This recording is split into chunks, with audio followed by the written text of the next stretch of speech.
Welcome into This is Whirlie Nation. The basketball editions finally started. Chase Williams here with you, with the head coach of the Grimsley Whirlies basketball program and Coach Corbett. Coach, it's so great to finally get started, even though we're already nearly halfway through the season. In a lot of ways, it feels the season just started. Let's start here. It's after the holidays. Did you have a great holidays? How was it? Yeah, we had a pretty good holiday.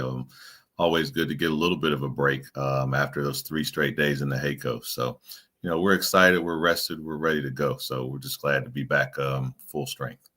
And you come back from that Hayco tournament, to your point, full strength. You finally got what feels like half of your team back. A lot of them tied up with football. Congratulations to the football team, of course, on getting the state championship. It was such a great experience for those guys. But talk to me about how midway through this season, everyone's kind of reconnecting and rebuilding as a program together as you implement these new guys. Yeah, one of the things that's, most challenging when you have such a dynamic and outstanding football program like we do, and you share so many athletes, it's always tough to try to put that team together once you get everybody in. But, the guys have responded pretty well. We really have. And like you said, we were missing 8 guys with the varsity program that were out on the football field and 5 in the JV program. So, for us to be where we were coming out of those first 10 games, I was kind of pleased. It was kind of on lines with where I expected us to be. We dropped one or two that I thought we probably could have won, but it is what it is. We were playing with some guys who were inexperienced as varsity players, and they were trying to find their way. So, for us to be where we were, I still was kind of pleased with what we had going on. 12 games in, it's an 8-4 record, 3-1 in conference play thus far. Let's talk about the first half of this season. What has this team really learned about itself, and what does it now have to relearn about itself? Well, I think that we learned that we have guys who can play for us in very clutch situations. We look at early on, we had a game against Dudley where we won by 1 point in the Big Four tournament, where we had some guys who contributed for us and played key roles that maybe had not done so in years past, and in a couple other games as well. So I think with what we were able to see with those kids and what we have now with our full complement of players, I think one of our biggest strength is our numbers. That's one of it's a mantra that we're kind of going off of this year, is just our strength is in numbers. So we've got maybe 12, 13 guys who can go out there and play and give us positive minutes on any night. And that's something that we've kind of seen in the first couple games. We've played probably 12 guys in the first couple games with everybody. And of those 12 guys, we're playing maybe 9 or 10 of those guys double-digit minutes. So for us, it's just a way of trying to work everybody in and just trying to find the right rhythms and then trying to find a group that's going to close the game for us. And so working 12 guys in, it's very different than last year. You had a very senior group. There was a lot of guys that played big minutes, took big shots, and now it feels like, is it more of a collective group effort this year where you really don't know who's going to take that, who's going to take over that game? It feels like there's different guys that can take over, kind of. There are. I mean, we've got several guys who could take over at any point. Our guy, what we're learning right now is still Faison. Faison is undoubtedly one of our best players, if not our best player, and that's coming in with maybe 2 or 4 or 5 different practices under his belt, but he still is able to go out there and average a double for us at this point. So we know that we've gotten really good performances from him so far.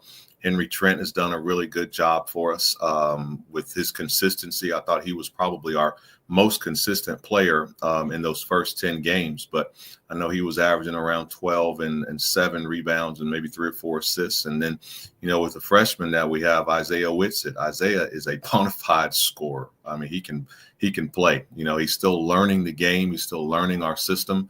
But, for him coming in right now, I think he's averaging somewhere around 14, 15 points a game.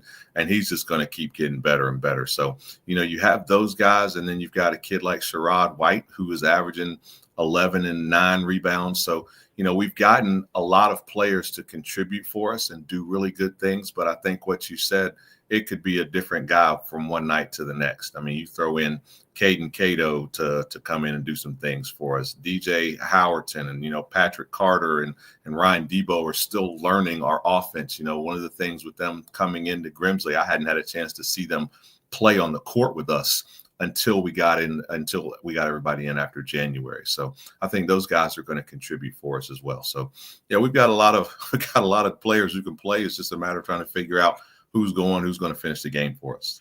And let's talk about a few of those players you just brought up. And we can start with Faison Brandon. I mean, it's so impressive. Let's take a look at his last week or so. I mean, he's getting back on the court. Then he goes out and he's part of a big combine. And he's there all weekend. Now he's back here. He'll be playing tomorrow night, assuming everything continues. I mean, he's doing so much. But to your point, the first thing he says, he might be our best player. Some nights he takes over, averaging a double-double. He's handling everything so well, it feels like. Yeah, he's just a bona fide leader. It doesn't matter what, whether he's on the court or on the field.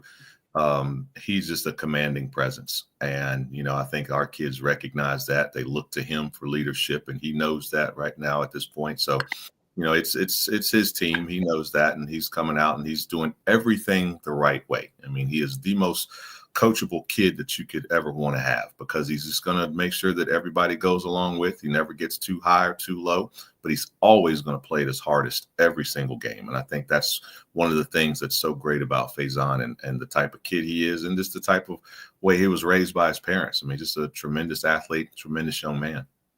I want to touch base on a couple other names. You bring up Ryan Debo, Patrick Carter. These are guys that weren't at Grimsley last year. They came in, they played crucial parts on the football team this year. And so to your point, you didn't really know what to expect of them. Were you able to evaluate them at all really before the season started? Or was it all just really January? Hey, these guys are athletes. I'm going to trust it. They come into the program and now they're going to be a part of what's hopefully a successful basketball season as well. Yeah, we did not have a chance to evaluate either of those guys on the floor before the season started. So what I kind of went and looked at was just some of the film from the games that they played against us and some of the other games that I saw them in last year, just to try and see how they would fit into what we do.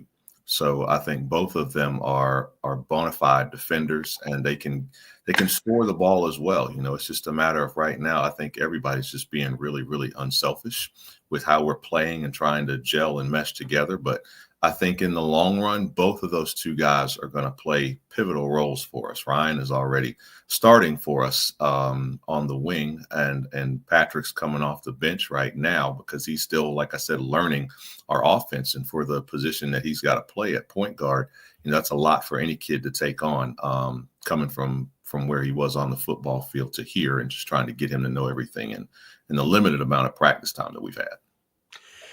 Last year, one of the most fun aspects for me was watching E.J. Davis specifically. A freshman came in. He played a huge role off the bench. It's great to see him back on the team, and he ended up kind of doing the same thing on the football team this year as well. But talk to me more about some of those young guys that we might not know as well. You brought up Isaiah Whitsitt.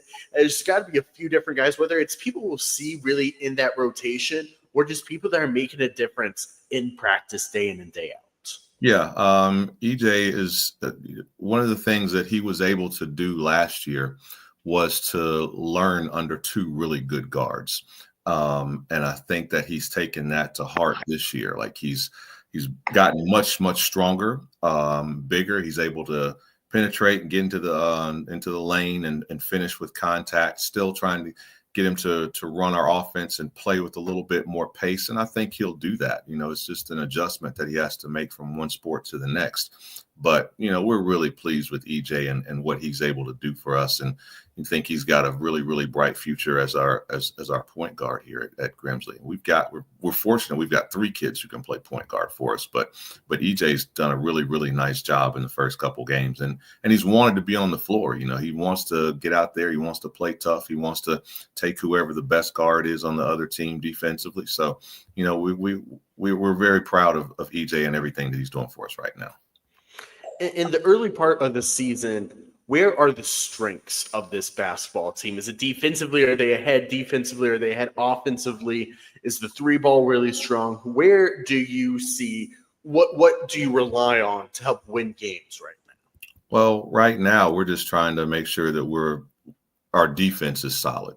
I mean, if we're not going to be clicking offensively every night, we've got to make sure that our defense is solid, and that's what we're kind of given right now. I mean, I thought we played really well in the first half defensively last Tuesday against Western Guilford, and I think we held them to maybe like 20 points. In the second half, we had a couple of let-ups here and there, but I don't think they got it to anything closer than 7 or 8 points in the second half because we had built such a cushion in the first half. But we've got to make sure we're on point defensively, and we're still trying to get our offensive execution to be a little bit more sharp. But again, that just comes with practice. And let's talk a little bit about last week's game. Only one game because that Page game was pushed back. We'll talk about that in a moment. But Tuesday night at Western last week, it's a 66-58 victory for your club. You had mentioned earlier today, Faison with the double-double, 20 points, 12 rebounds. It's not so much that you have that dominant force rebounding-wise like you did last year, Richard Goods, but 6 offensive boards from him. Howardson having 3 as well. To have 14 offensive boards and that leading to more opportunities has to be a huge plus side that you were kind of missing in some ways through the end of football season.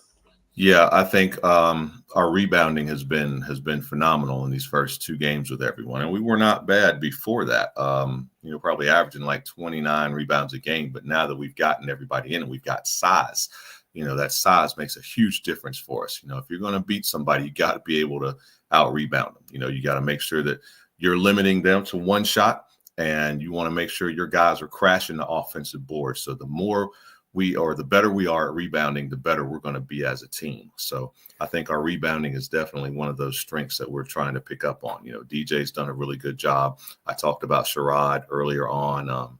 Isaiah Witz had 7 or 8 rebounds the game before, and Henry Trent is still rebounding. So we've got to try to limit the other team's shots and then see if we can get as many offensive rebounds to work for us.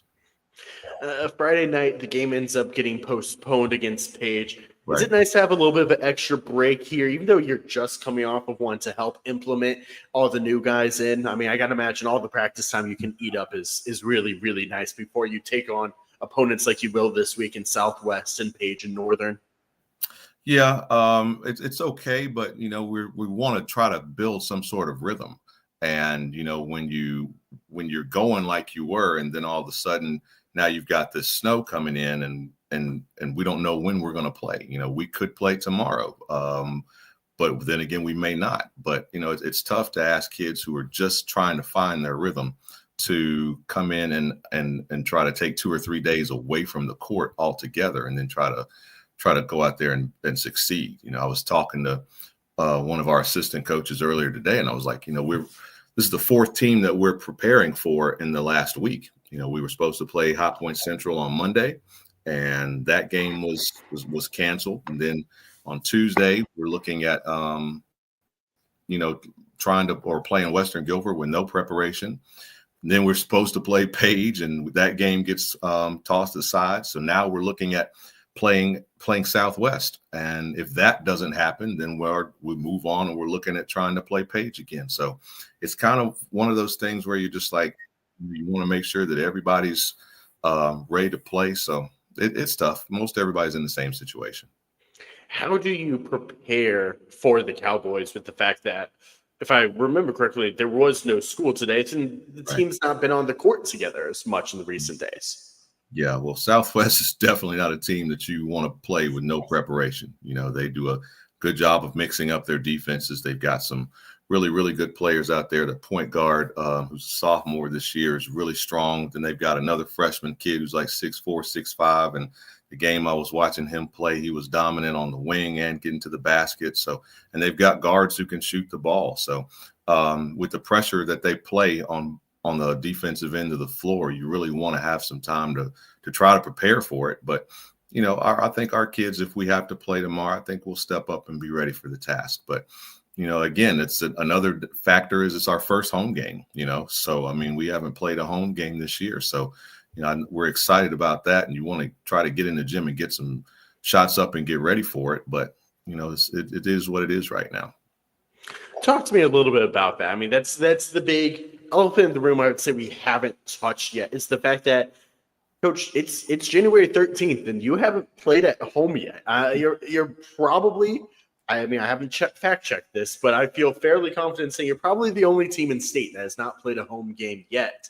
We're nearly 2 months into the season. First of all, how has the team handled this so far? Because it is abnormal, and I mean, sure, you still have parents traveling to away games, but it's not the same environment as it is when you're at home. Yeah, it's one of those unfortunate scheduling things where, our conference schedule was set so that we play our first 5 games on the road. And when we tried to ask a few schools early on if they would switch that site with us, we did not get a lot of we didn't get cooperation with that. But we looked at playing a lot of neutral site games as well. We played 2 neutral site games in the Big Four. We played 3 neutral site games in the HACO, and then we play in the Phenom tournament as well. And then we were looking at returning some home games that we played last year, like having to go on the road at Eastern Guilford. So it was unfortunate the way it was set up for us. But I think the one thing that we've learned is that our kids are tough and they're resilient. So hopefully we'll have a good crowd if we're able to play tomorrow night.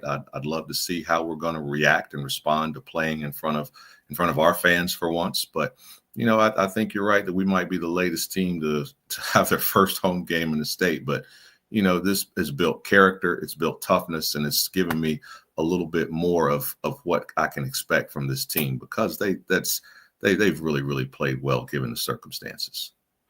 And let's say this week goes as everyone hopes from here on out. You play tomorrow night. You've got Page on Thursday. You've got Northern. How do you balance that wrinkle of 2 teams within 24 hours on Thursday and Friday night? And, oh, yeah, by the way, it's just the rival squad that you're playing on Thursday night away from home as well.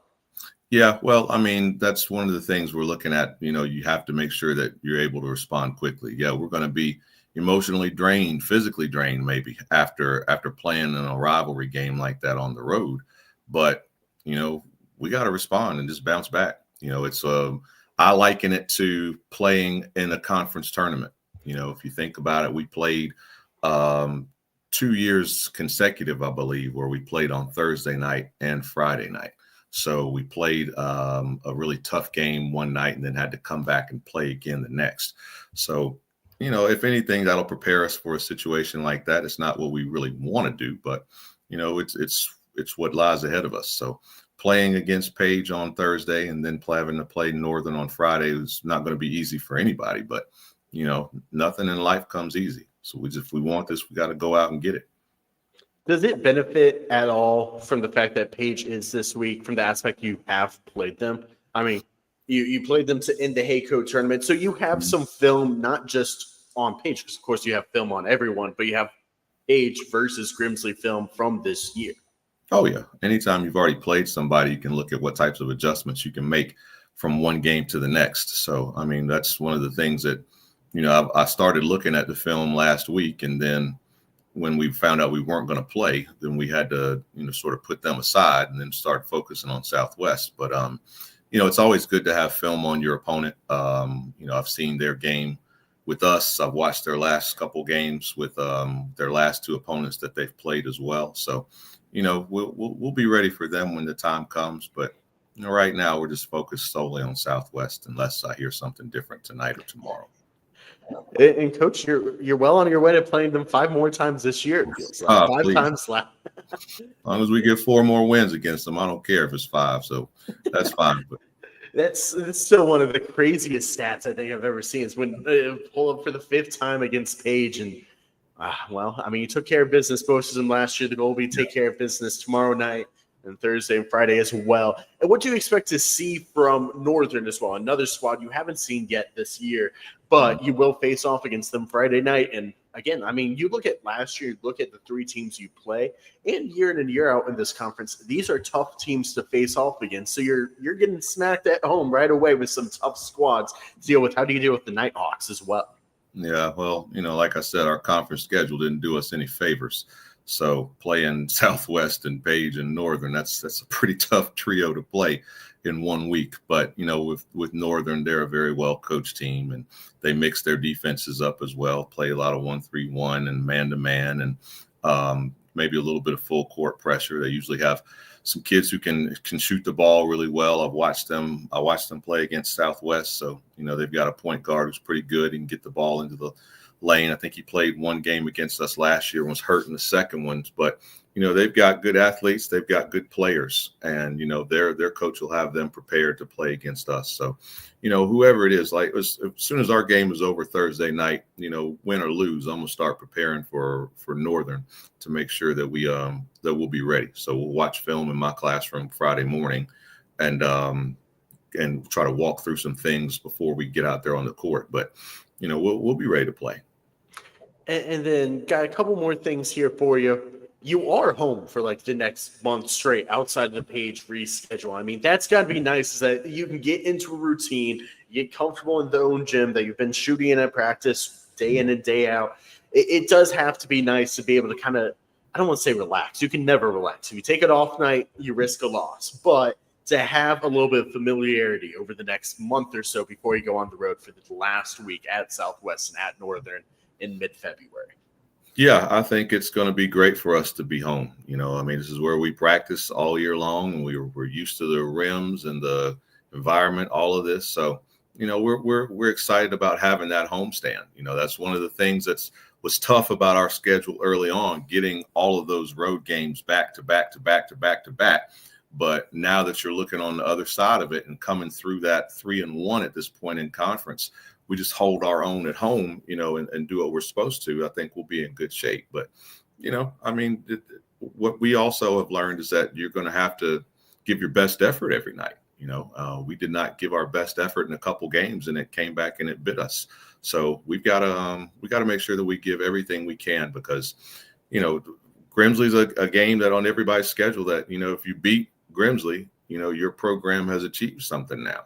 So we've got to make sure that we're coming ready to play and focus on the game that's right in front of us. And if we do, I think we'll be okay. And then final question for you here. What's the next step you want to see this program take? Oh, wow. Well, right now, we just want to try to focus on getting a conference championship, a regular season championship. We want to try to do that, see if we can, four-peat this thing. It's going to be a challenge. It definitely is. But that's our goal right now. For a team as a long run. We also want to look at trying to see if we can win the tournament championship and then get into the playoffs and trying to get beyond that third round. That third round has been our nemesis for the past 4 years that we've been there. We've lost in the third round. We lost to North Mech, and Chambers beat us a couple years back. Charlotte Catholic beat us, and then last year with Lake Norman, all in the same round. So if we can try to find some sort of rhythm and gel here and stack up some wins, and then see if we can carry that momentum, see if we can get this conference championship, and, hopefully we can make a run to playoffs. But for right now, let's just worry about what's going on the floor tomorrow. Coach, I appreciate your time as always. Best of luck this week. Thank you. Appreciate you, Chase. Again, it's Grimsley facing up tomorrow on the 14th against Southwest Guilford. Of course, keep an eye on everything with the weather. We'll see. But the hope is tip off around 7:30 before then Thursday night at Page, and then back home at Friday against Northern Guilford. You can hear the home games on Tobacco Road Sports Radio. I'll be on the call for both of them this week. Coach, we appreciate you hopping on. We'll be back next week, same time. For This is Whirlie Nation, powered by Tobacco Road Sports Radio.